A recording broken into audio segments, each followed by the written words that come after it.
Hi everyone, welcome back and welcome to another class, another lecture. In this video, we are going to discuss some of the very important MCQs और PYQs करने वाले हैं हम लोग दिसंबर 2024 cycle का जो exam था UGC net commerce का, उसके हम बिजनेस स्टैटिस्टिक्स के MCQ करने वाले हैं। बिजनेस स्टैटिस्टिक्स हमारे यूनिट नंबर 5 है। ये आपके बिजनेस मैनेजमेंट में भी है, मैनेजमेंट वाले में भी है, यूजीसी नेट मैनेजमेंट वाले में, और आपको ये असिस्टेंट प्रोफेसर एग्जाम्स के लिए भी हेल्प करेगा। फॉर एग्जाम्पल अभी HPSC का होने वाला है एग्जाम, तो उसके लिए आपको हेल्प करेगा अगर आपने हरियाणा वाला भरा है तो, अगर आपका ऑलरेडी नेट क्लियर था तो। Otherwise this is UGC net based. तो चलिए शुरुआत करते हैं। यूनिट नंबर 5 के जितने क्वेश्चन आए थे दिसंबर 2024 के अंदर, लेट अस नाउ डिस्कस।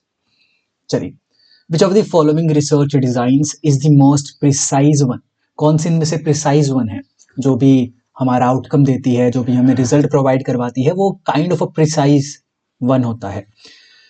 देखो, मैं थोड़ा सा डिस्क्रिप्शन दे देता हूँ इस चीज़ की, एक्सप्लेन कर देता हूँ। डिस्क्रिप्टिव जो हमारे पास रिसर्च रहती है या रिसर्च डिज़ाइन रहता है, वो हमें क्या प्रोवाइड करवा रहा होता है? It is describing the particular theory, ऐसा बोल सकते हैं। तो आप यहाँ पर क्या होता है, हम डिस्क्राइब कर रहे होते हैं एक पर्टिकुलर थ्योरी को या फिर एक पर्टिकुलर चीज़ को, जो भी हमारा रिसर्च का एरिया रहता है उसे हम डिस्क्राइब कर रहे होते हैं बेसिकली। ठीक है। एक्सप्लोरेटरी रिसर्च कब होती है? जब हमारी जो क्वेश्चंस हैं या फिर हमारा जो रिसर्च प्रॉब्लम है वो वेगली डिफाइंड है। It is not correctly defined, it is vaguely defined. ठीक है। जब हमारा रिसर्च प्रॉब्लम वेगली डिफाइंड होता है, वेगली डिफाइंड है, तब we will try to do exploratory research, ताकि हम हमारे रिसर्च क्वेश्चंस को, रिसर्च प्रॉब्लम को अच्छे से डिफाइन कर सकें। डिफाइन कर लिया, फिर हम एक्सपेरिमेंटल रिसर्च कर सकते हैं। इसके अंदर हम क्या करते हैं, हम दो वेरिएबल्स को देखते हैं जनरली। यानी कि एक जो वेरिएबल होता है वो हमारा कंट्रोल्ड वेरिएबल रहता है, एक हमारा इंडिपेंडेंट वेरिएबल रहता है। तो एक के अंदर चेंजेस लेकर आते हैं बार बार, ताकि हमारा जो फाइंडिंग्स है, हमारे रिजल्ट है, वो हम प्रिसाइजली देख सके। तो according to these options, first one is the right option. Diagnostic क्या होता है? ये भी kind of a causal relationship हमें प्रोवाइड करवाता है। ये भी कॉज बताता है कि एक पर्टिकुलर चीज का कॉज क्या है। ठीक है, उसको फाइंड करने की ट्राई करता है। एक्सपेरिमेंटल में ये रहता है कि हमारे पास एक कंट्रोल्ड वेरिएबल भी है जिसे हम कंट्रोल कर रहे हैं, जिसको हम बढ़ाकर या घटाकर देख रहे हैं एंड आउटकम को फाइंड आउट कर रहे हैं। तो experimental is a precise one. चलिए, इसका एक्सप्लेनेशन यहाँ पर गिवन है, आप लोग बहुत अच्छे से रीड कर सकते हो, तो रीड कर लीजिएगा। ये एक्सपेरिमेंटल रिसर्च है, आराम से पॉज करो, रीड करो, समझ में आ जाएगा, एग्जाम्पल के साथ है। सिमिलरली एक्सप्लोरेटरी रिसर्च डिजाइन क्या होता है, ये रहा है एग्जाम्पल के साथ। पॉज करो, रीड करो, डन, समझ में आ जाएगा।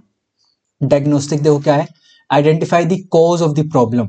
उस पर्टिकुलर प्रॉब्लम का कॉज क्या है, कारण क्या है, ये हमें फाइंड आउट करवाता है डायग्नोस्टिक। वी आर डायग्नोस्टिक, है ना, तो वो चीज हो जाएगी। Next is descriptive. डिस्क्रिप्टिव में आप क्या करते हो, आप डिस्क्राइब करते हो करेक्टरिस्टिक ऑफ अ पॉपुलेशन को। ठीक है, डन, दिस इज डन। अब हम आगे बढ़ेंगे नेक्स्ट क्वेश्चन पे। Question number second. Question number second in saying arrange the following management research questions in the ascending order. छोटे से बड़े पर जाना है हमें। ठीक है, चलिए, लेट्स नाउ डिस्कस कि हमारे पास आंसर क्या होने वाला है। मैनेजमेंट रिसर्च क्वेश्चंस के बारे में पूछा है, we have to arrange it in ascending order. तो देखो, मैनेजमेंट रिसर्च क्वेश्चन क्या है, ये बेसिकली बिजनेस से रिलेट करता है। ठीक है, कि बिजनेस के अंदर कैसे हम लोग रिसर्च को अप्लाई करेंगे।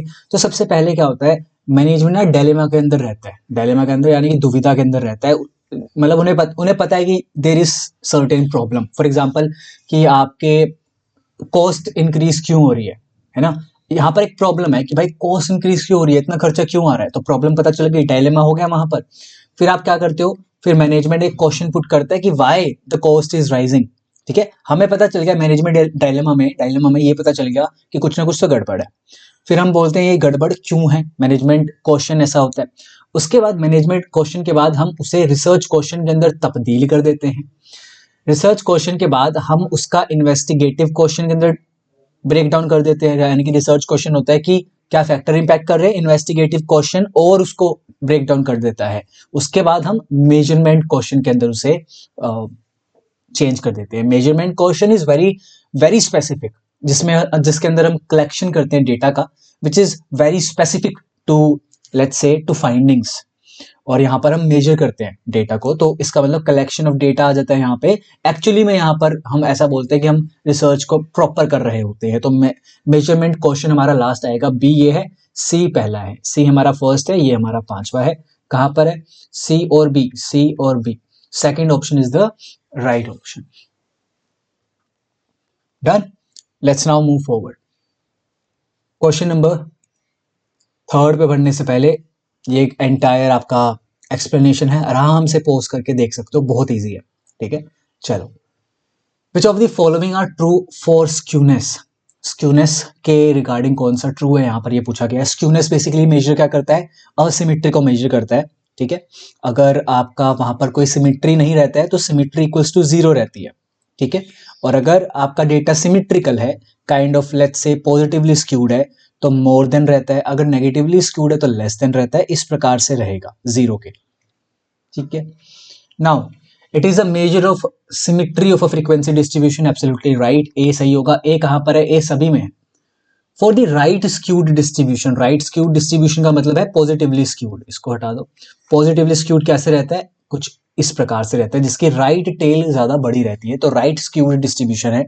The mean is to be to the right of median, इसका क्या रहता है? हमारे यहाँ पर रहता है mode, this is median and this is mean. तो यहाँ पर मीन है, ये मॉड हो गया, ये मीडियन है, तो सही बात है क्या? The mean is to be the right of median, median के राइट साइड पर है मीन, एब्सोल्युटली राइट। ए और बी सही होंगे। ए और बी कहाँ है? इन दोनों में है। ठीक है, तो इन दोनों को आप लोग हटा दीजिए, सी एंड डी में से you need to find out. For the right skewed distribution the mean is to be to the right of mode, जी हाँ, राइट ऑफ मॉड, तो C is also correct, first one is the right option, very easy. Negatively skewed कैसे रहता है? Negatively skewed कुछ ऐसे रहेगा जिसकी लेफ्ट टेल ज्यादा बड़ी रहती है। ठीक है, और यहाँ पर जो रिलेशनशिप रहेगा पॉजिटिवली स्क्यूड में रहता है relationship median is greater than mean, median and mode, कुछ ऐसे रहता है। ठीक है, एंड यहाँ पर इसका अपोजिट हो जाता है मीडियन, सॉरी मीन, मीडियन और मोड, यहाँ पर मोड सबसे बड़ा होता है, तो इस प्रकार से रह जाता है। और सिमेट्रिकल में जहां पर स्क्यूनेस इक्वल टू 0 रहता है वहां पर तीनों के तीनों इक्वल रहते हैं। चलिए आगे बढ़ते हैं। ठीक है, आंसर सही है, हिंदी में भी देख लीजिए। Let's move forward. Which of the following is a non probability method of selecting sample from a population? इस क्वेश्चन को करने से पहले मैं दोबारा से आपको इन्फॉर्मेशन देना चाहता हूं, अगर आप नए हो चैनल पे और आप लोगों ने बैच परचेज नहीं किया हुआ, मेरे वाला प्राइवेट बैच, जहां पर I am providing you paper 2 commerce का सारी क्लासेस। ठीक है, तो ये आपको मिल जाएगा। आपको इसके लिए क्या करना पड़ेगा? लिंक आपको सारे डिस्क्रिप्शन में मिल जाएंगे। मेरे को कहीं ना कहीं से कांटेक्ट कर लो, व्हाट्सएप चैनल ज्वाइन कर लो, टेलीग्राम चैनल ज्वाइन कर लो, और वहां से मुझे कांटेक्ट कर लेना व्हाट्सएप पे, ताकि ये प्राइवेट बैच आप ज्वाइन कर सको। बहुत ही मिनिमम अमाउंट पे मैं आपको प्रोवाइड करवा रहा हूँ, ऐसा मिनिमम अमाउंट पे कहीं नहीं मिलेगा। और इसकी वैलिडिटी, रिकॉर्डिंग सेशंस की वैलिडिटी बहुत आगे तक रहेगी। ऐसा नहीं है 3 महीने में खत्म, 4 महीने में खत्म, नहीं। जब तक आपका जेआरएफ नहीं निकलता है तब तक आपके पास रहेगी सारी वीडियोस। ठीक है, तो यहाँ पर रिकॉर्डेड सेशंस आपको मैं प्रोवाइड करवा रहा हूँ, और गूगल मीट पे प्राइवेट क्लासेस मैं ले रहा हूँ, ताकि रेगुलर हम डाउट क्लियर कर सके, मॉक लगा सके। जैसे ही कोई यूनिट खत्म होती है तो हम लोग मॉक करते हैं, तो आपको सारी चीजें मिल जाएगी, और वो भी बहुत मिनिमम चार्जेस में। करंटली अगर आप देख रहे हो इस वीडियो को करंटली, तो 999 चार्जेस है। अगर आप 1-2 महीने बाद इस वीडियो को देख रहे हो तो काफी ज्यादा चार्जेस इंक्रीज हो गए होंगे। ठीक है, तो फायदा आपका है 999 में लेने का, तो ट्राई टू बाय इट अभी। और अगर आप सबसे मतलब पहले ही देख रहे हो वीडियो, मतलब सबसे ऐसा कि नहीं पता था आपको इस बैच के बारे में, तो भी आप इस अमाउंट पे बैच परचेज कर सकते हो, आई विल प्रोवाइड यू। चलिए, which of the following is a non probability method of sampling? 2 प्रकार के मेथड्स होते हैं, एक होता है प्रोबेबिलिटी मेथड्स और एक होते हैं non probability method. Probability method होता है यहाँ पर जहां पर हम रैंडमली चीजें सेलेक्ट करते हैं, पॉपुलेशन में से जो हमारा एक यूनिट रहती है उसका इक्वल चांस होता है सैंपल के अंदर आने का। Non probability sampling is not random, ऐसा बोला जाएगा, चांस के ऊपर बेस्ड नहीं होती है। For example judgement sampling, convenience sampling, तो वो अपने कन्वीनियंस के अकॉर्डिंग होती है। इंटरव्यूअर या फिर इन्वेस्टिगेटर या फिर जो बंदा ये सैंपल कलेक्ट कर रहा है उसके पॉइंट ऑफ व्यू से होती है, यानी कि सब्जेक्टिव होती है। और प्रोबेबिलिटी सैम्पलिंग इज ऑब्जेक्टिव। यहाँ पर आपसे पूछा है नॉन प्रोबेबिलिटी सैम्पलिंग कौन सा होता है, तो इट इज स्नोबॉल सैम्पलिंग, जहां पर आप क्या करते हो, रेफरेंस के थ्रू चीजों को लेकर आते हो, सैंपल को कलेक्ट करते हो। फॉर एग्जाम्पल जैसे डिजीज वाला हो गया, इफ आप एक डॉक्टर हो और आपको सैंपल कलेक्ट करने हैं, और आपके पास एक पर्सन आता है XYZ डिजीज का और ये रेयर डिजीज है, तो आप बोलते हो उस पर्सन को कि आप भी ऐसे लोग सजेस्ट करो जिसको ये डिजीज है, तो वो 2 बंदे को रेफरेंस देता है, फिर वो 2 बंदे आते हैं, फिर वो 2 बंदे को रेफरेंस देते हैं, इस प्रकार से आप लोग करते हो। ठीक है, तो snowball sampling is that one. Cluster sampling में you make different different clusters on basis of certain characteristic, और इसमें से एक क्लस्टर को चूज करते हो एज अ सैंपल। ठीक है, इसकी ही अपोजिट में होता है, इसके साइड में होता है स्ट्रेटाफाइड सैम्पलिंग, उसका अलग रहता है, जहां पर हम स्ट्रेटा बनाते हैं on the basis of certain characteristic, और इन स्ट्रेटा में से ही रैंडमली आप सैंपल को कलेक्ट करते हो और फिर अपना सैंपल बनता है। क्लस्टर में देखो क्या हो रहा था, we are taking entire one cluster as a sample, but in stratified sampling we are collecting different different samples from अलग अलग स्ट्रेटास। ठीक है, इसके बारे में बहुत अच्छे डिस्कशन करेंगे बैच के अंदर। मल्टी स्टेज सैंपलिंग क्या होती है, जहां पर आप लोग अपना जो सैंपल का साइज है वो रिड्यूस करते रहते हो। पहले आपकी पॉपुलेशन बहुत ज्यादा बड़ी होती है, पॉपुलेशन में आपको पता है कि बहुत ज्यादा टाइम कंज्यूमिंग है, पैसा खर्च होगा, तो यू डिक्रीज द पॉपुलेशन, तो आप अपनी पॉपुलेशन को डिक्रीज करते हो, फिर उसमें से सैंपल निकालते हो, फिर उसमें से सैंपल निकालते हो, कुछ इस प्रकार से 2 से ज्यादा स्टेजेस हमारे पास यहाँ पर रहती है, तो वो मल्टी स्टेज सैंपलिंग कहलाता है। Very easy. Simple random sampling as the name suggest, it is very simple, जहां पर जो भी पॉपुलेशन है, for example 100 number of students है, इसमें से 10 का सैंपल अपने को निकालना है, तो 10 बंदे रैंडमली चूज कर लिए हैं, तो यहाँ पर जितने भी पर्सन होंगे उनके इक्वल चांसेस होंगे सैंपल के अंदर आने के, है ना, 1/n कह लो या जो भी है। ठीक है, तो simple random sampling is also a probabilitic या प्रोबेबिलिस्टिक सैंपलिंग, ये तीनों प्रोबेबिलिस्टिक है, यानी कि यहाँ पर आप लोगों को चांस मिल रहा है, on the basis of chance एक पर्सन को सिलेक्ट किया जा रहा है, और स्नोबॉल सैंपलिंग में ऐसा नहीं है, वहां पर आप रेफरेंस के थ्रू कर रहे हो। ये एक्सप्लेनेशन है, you can pause it, you can read it, समझ में आ जाएगा, बाकी मैंने समझा दिया। चलिए, standard deviation of sampling distribution is called, एक हमारा चैप्टर रहता है सैम्पलिंग डिस्ट्रीब्यूशन और सैम्पलिंग एज वेल, तो ये भी बहुत बड़ा प्यारा हमारा चैप्टर है। इसके अंदर होता है standard deviation of sampling distribution क्या होता है, जिसे हम जनरली स्टैंडर्ड ऐसे करके ऐसे लिखते हैं। ठीक है, तो ये क्या हो गया, ये चीज क्या है, ये मीन है, तो हम बोलते हैं स्टैंडर्ड एरर ऑफ मीन बोलते हैं, तो इसे हम ऐसा बोलते हैं सैंपल मीन बोलते हैं, तो इसे हम ऐसे करके लिख सकते हैं कि standard deviation of sampling distribution क्या हो गया, हमारा स्टैंडर्ड एरर हो गया। और अगर बात करते हैं हम पॉपुलेशन की, पॉपुलेशन के स्टैंडर्ड डेविएशन की, तो उसे हम स्टैंडर्ड डेविएशन यानी कि सिग्मा से डिनोट करते हैं। और हमारा जो सैंपल का रहता है, हमारा जो सैंपल का रहेगा स्टैंडर्ड डेविएशन, उसको जनरली हम स्टैंडर्ड एरर बोलते हैं, ये ध्यान रखना। ठीक है, standard error of median, standard error of जो भी है, तो अगर हम बोल रहे हैं मीन, तो स्टैंडर्ड एरर ऑफ मीन यहाँ पर आ जाएगा। इसका फॉर्मूला क्या रहता है, standard deviation divide by √n, कुछ ये फॉर्मूला रहता है हमारा स्टैंडर्ड एरर का, तो प्लीज रिमेंबर इट। n क्या हो जाएगा, हमारा सैंपल का साइज हो जाएगा, सैंपल साइज। जब मैं आपको क्लासेस करवा रहा हूँ बिजनेस स्टैटिस्टिक्स की, जब आप क्लासेस देख रहे होंगे, तो हाँ, वहां पर मैं बहुत अच्छे से समझाऊंगा आपको पॉपुलेशन और सैंपल के बारे में। पॉपुलेशन के जो पैरामीटर्स रहते हैं या जो जिसे मेजर करते हैं, वो हम ऐसे डिनोट करते हैं जनरली, तो इन्हें हम क्या बोलते हैं, पॉपुलेशन वालों को बोलते हैं पैरामीटर्स और सैंपल वालों को बोलते हैं स्टैटिस्टिक्स। ठीक है, ये ध्यान रखो आप अभी के अभी। तो स्टैंडर्ड डेविएशन क्या रहता है पॉपुलेशन का, सिग्मा से डिनोट करते हैं। इसका कैसे डिनोट करते हैं, इसका आई थिंक एस से डिनोट करते हैं, छोटे वाले एस से। और वेरिएंस इसका क्या रहता है, वेरिएंस इसका रहेगा सिग्मा स्क्वायर, और इसका क्या रहेगा वेरिएंस, इसका रहेगा एस स्क्वायर। और हमारे पास अलग अलग होता है, जैसे मीन, मीन इसका यहाँ पर होता है म्यू, और इसका क्या होता है एक्स बार।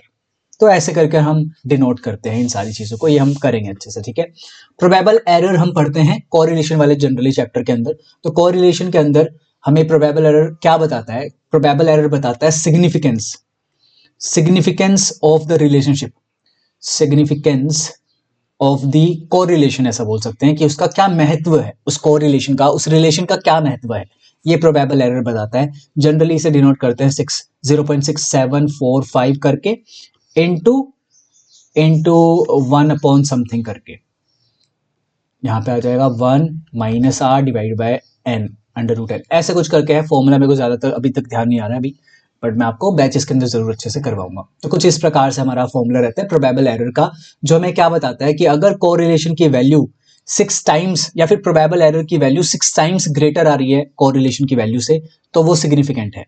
जो कोरिलेशन का है ना, एक रिलेशन है, वो सिग्निफिकेंट है, वो महत्वपूर्ण है, इंपॉर्टेंट है। ठीक है, चलिए अब आगे बढ़ते हैं। Which of the following are true for a random variable, random variable के रिगार्डिंग इनमें से कौन सा सही है। रैंडम वेरिएबल क्या है, जो रैंडमली अक्कर होता है, अनसर्टेन है, चांसेस के बेसिस पे अक्कर होता है। तो फर्स्ट देखो क्या बोल रहा है, एक रैंडम वेरिएबल है जो कि एक सर्टेन क्वांटिटी है, it's not a certain quantity, certain यानी कि जो हमें पता है, ये होता है uncertain, that is why it is random ना। तो ये अनसर्टेन है। अगर आप पांचवा ये ई वाला देखोगे और ए वाला देखोगे, they are opposite of each other, तो इनमें से एक ही ठीक होगा और इनमें से कौन सा सही है, ई सही है, ए गलत है। तो ए जहां पर है उसे एक बार हटा दो और ई जहां पर है, ई सिर्फ एक में ही है, तो ये आंसर बन जाएगा हमारा। तो अब देखते हैं कि क्या बोल रहे हैं। डिस्क्रीट रैंडम वेरिएबल क्या होता है, काउंटेबल होता है या फिर काउंटेबल इनफाइनाइट होता है, फाइनाइट हो सकता है या फिर काउंटेबली इनफाइनाइट होता है। ठीक है, तो डिस्क्रीट रैंडम वेरिएबल वो हो गया जो यहाँ पे बिल्कुल सही बताया हुआ है, countable number of values. And a random variable is a function of the simple space, simple space नहीं होता, सैंपल स्पेस होता है। ये यहाँ पर उन्होंने ही एनटीए के द्वारा ही गलत यहाँ पर लिखा गया था, तो सैंपल स्पेस होता है, तो हाँ इट इज एब्सोल्युटली राइट। और लास्ट वाला क्या बोल रहा है कि एक अनसर्टेन क्वांटिटी है जो कि चांस के ऊपर डिपेंड करती है, एब्सोल्युटली राइट। तो C D E is the right option. Whereas continuous random variable क्या होता है, जो फ्रैक्शन में अपनी वैल्यूज को ले लेता है, जो कि इनफाइनाइट होता है, काउंटेबल नहीं होता है, नॉन काउंटेबल होता है और जनरली फ्रैक्शंस के अंदर ले लेता है 1.6748। तो ये हो गया। फॉर एग्जांपल अब हम ऐसे नहीं बोल सकते कि 1.6 स्टूडेंट्स एब्सेंट हैं, है ना, पूरे ही एब्सेंट होंगे, 1 2 3 4, तो वो डिस्क्रीट नंबर हो गया, ना कि कॉन्टिन्यूअस रैंडम वेरिएबल। ठीक है, चलिए, वेरी नाइस, इसका आंसर सी डी ई है। Let's move forward. What is the value of standard deviation of first 7 natural number. सही बताऊं तो ये सितंबर 2024 के अंदर आया था एग्जैक्टली, बस ये दो यहाँ पर वैल्यूज अलग अलग दे रखी हैं, प्लस में ये ही दिसंबर 2024 के अंदर आया हुआ है एग्जैक्टली। ठीक है, तो चलो करते हैं। तो पी वाई क्यूज रिपीट होते हैं, इसका मतलब ये है। क्या पूछ रहा है आपसे, what is the value of standard deviation of first 7 natural number. First 7 natural number जो आपके पास सितंबर 2024 में आया था ना, इसके साइड में ब्रैकेट में लिखा भी गया था 1 2 7 नंबर्स, ऐसे करके लिखा भी गया था वहां पर।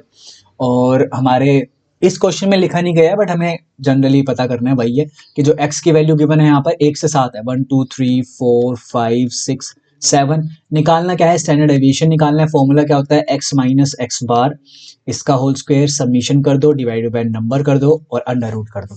ये फॉर्मूला रहता है इंडिविजुअल या फिर सिंगल सीरीज का।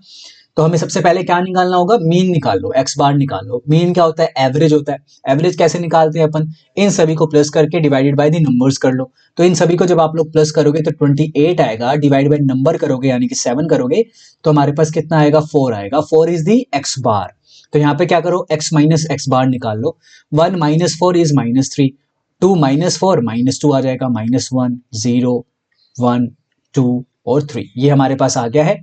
अब हमें क्या करना है, इसका स्क्वायर करना है। तो x माइनस एक्स बार का स्क्वायर हमें चाहिए, इसका स्क्वायर कर दो 9410149। इसका आपने क्या करना है, सबमिशन करना है। सबमिशन करोगे तो यहां पर आ जाएगा, इनको ऐड करोगे तो कितना आ गया, 28। इजी है। नाउ अब आपको क्या करना है, ये चीज ऊपर वाली चीज आ गई है, डिवाइड बाय n नंबर्स, ये नंबर है हमारे पास, तो कितना आ गया 28 डिवाइड बाय 7 अंडर रूट, ये आ गया। इसको सोल्व करोगे तो अंडर रूट 4 आएगा, 4 इसको सोल्व करोगे तो 2 आएगा। 2 इज द सेकंड, मतलब राइट ऑप्शन। इजी है, रिपीट हुआ है। ठीक है, चलिए, ये हमारा टॉपिक है टेस्ट वाला, तो थोड़ा थोड़ा समझा देता हूं मैं यहीं पर ही आप लोगों को। जो जी टेस्ट रहता है वो लार्ज सैंपल साइज को देखता है जनरली। काई स्क्वायर एक नॉन पैरामीट्रिक टेस्ट है, हालांकि पैरामीट्रिक टेस्ट के पॉइंट ऑफ व्यू से भी यूज किया जा सकता है, कुछ कुछ करके जब हम पढ़ेंगे तब पढ़ेंगे, लेकिन जनरली इसे नॉन पैरामीट्रिक टेस्ट बोला जाता है। नॉन पैरामीट्रिक टेस्ट क्या हो गया, जो जनरली ऑर्डिनल डेटा को देखता है। ठीक है, आपका जो डेटा है ना वो ऑर्डिनल नेचर का है। ऑर्डिनल यानी कि ऑर्डर किया गया है, क्वालिटेटिव डेटा है, कैटेगोरिकल डेटा है, तो वहां पर काई स्क्वायर को हम लोग यूज कर सकते हैं। तो ये वो हो गया। अनोवा क्या करता है, मोर देन 2 सैंपल्स के मीन को कंपेयर करता है, ऐसा बोल सकते हैं, डिफरेंसेस को देखता है, तो मोर देन वाला चीज आ जाता है यहाँ पे। लेकिन इसके अंदर और डीप डाउन चीजें हैं, एनालिसिस ऑफ वेरिएंस इसे बोला जाता है। मैन विटनी यू टेस्ट यहाँ पर लिखा हुआ है, मैन विटनी यू टेस्ट इसे बोलते हैं एक्चुअली में। तो मैन विटनी टेस्ट ये भी एक नॉन पैरामीट्रिक टेस्ट है, जो जनरली क्या करते हैं, हम यहाँ पर हम कंपेयर करते हैं the difference in the mean values of 2 independent sample groups. तो ये एक नॉन पैरामीट्रिक टेस्ट है, और किसी का क्या है, किसी का ये सब्सटीट्यूशन है। एक पैरामीट्रिक टेस्ट का सब्सटीट्यूशन रहता है, नॉन पैरामीट्रिक टेस्ट, तो उसके बारे में भी हम बाद में कभी डिस्कस करेंगे। ठीक है जी। So the correct answer is G test का क्या रहेगा, लार्ज सैंपल साइज कहाँ लिखा हुआ है, दिस इज दी कीवर्ड जो आपको याद रखने हैं। इसी का ही अपोजिट हो जाता है, मतलब जो अगर यहाँ पर स्मॉल सैंपल साइज लिखा रहता है ना, n से n इक्वल टू 30 रहता या n 30 से छोटा रहता, तो हमारे पास टी टेस्ट लगता जनरली, ठीक है। और या फिर स्टैंडर्ड डेविएशन अननोन रहता तो हम टी टेस्ट लगा देते, तो जी का यहाँ पर अपोजिट वाला टी टेस्ट हो जाएगा। जी लार्ज सैंपल जनरली और टी हमारा स्मॉल सैंपल, और जहां पर स्टैंडर्ड डेविएशन अननोन है, ठीक है। काई स्क्वायर का अपना नॉन पैरामीट्रिक टेस्ट है, ये 4 चीजों को मेजर करता है, होमोजीनिटी, गुडनेस ऑफ फिट, और अपना एक हो गया एट्रीब्यूट वाला, और एक और होता है वो बाद में कभी डिस्कस करवाऊंगा बहुत अच्छे से। तो काई स्क्वायर के अंदर ये सारी चीजें होती है, तो काई स्क्वायर का ये रहा। अनोवा मोर देन 2 लिखा आना चाहिए, ये रहा आपका कीवर्ड। और ये क्या है, पैरामीट्रिक डेटा को, हाँ तो अनोवा कैन बी यहाँ आ जाएगा। Mann Whitney is a non parametric test, ये रहा। ए का थर्ड, बी का हमारे पास फर्स्ट है, ए का थर्ड, बी का फर्स्ट यहाँ है और कहीं पर नहीं है, तो second option is the right option everyone. Done. चलिए, this is the homework question, इसका आंसर आपको कमेंट सेक्शन के अंदर कमेंट करना है। क्वेश्चन नंबर 9 लिख के आपको आंसर करना है, ट्राई टू आंसर इट। ये भी PYQ है 2024 वाला, दिसंबर वाला ही, ट्राई टू आंसर इट, ये आपका होता है यहाँ पर। डन। अगेन बैच से रिलेटेड बता देता हूँ, बैच ज्वाइन करने के लिए मेरे को कॉन्टैक्ट कर लेना, और बहुत ही ज्यादा आपको हेल्पफुल मिलेगा ये बैच, मैं इसकी गारंटी ले रहा हूँ, दे रहा हूँ आप लोगों को कि बहुत ज्यादा हेल्पफुल मिलने वाला है। आपको टू द पॉइंट चीजें प्रोवाइड करवा रहा हूँ, रिकॉर्डेड सेशंस प्रोवाइड करवा रहा हूँ। बल्कि बात मैंने ये करी थी कि मैं गूगल मीट पर लाइव क्लासेस लूंगा, बट फिर लाइव क्लासेस में आपको पढ़ा देता हूँ, उसके बाद बहुत डाउट आते हैं, तुम रिवाइज नहीं कर पाते हो, रिवाइज करने के लिए मैं तुम्हें रिकॉर्डेड सेशन भी प्रोवाइड करवा रहा हूँ। मेरे लिए डबल काम है, बट स्टिल आपको बहुत मिनिमम चार्जेस पे मैं ये प्रोवाइड करवा रहा हूँ, आपको कहीं नहीं मिलेगा ऐसा। तो try to have this particular batch, और आगे तक आपको काम आएगा। और 999 रुपये तुम अगर सही से कैलकुलेट करो ना, तो 2-3 दिन में तुम जंक फूड खा लेते हो इतने रुपए का, या खाना वाना खा लेते हो इतने रुपए का, तो बहुत आराम से तुम इससे इन्वेस्ट कर सकते हो, और ये अच्छी जगह इन्वेस्ट होगा तुम्हारा, इसकी मैं गारंटी लेता हूँ। So thank you so much everyone, if you are new here, like the session and subscribe also कर लेना। Thank you so much. And हाँ, एक और चीज, अभी तक हमने कितने कर लिए हैं, अगर आप रेगुलरली वीडियोस देख रहे हो मेरी, तो हमने यूनिट 1, 3rd, 4th और 5th एंड 9th, ये 5 यूनिट के कवर कर लिए हैं दिसंबर 2024 के MCQs। अब हम आगे आगे वाली यूनिट्स के भी कवर करेंगे, ठीक है। चलिए, थैंक यू सो मच।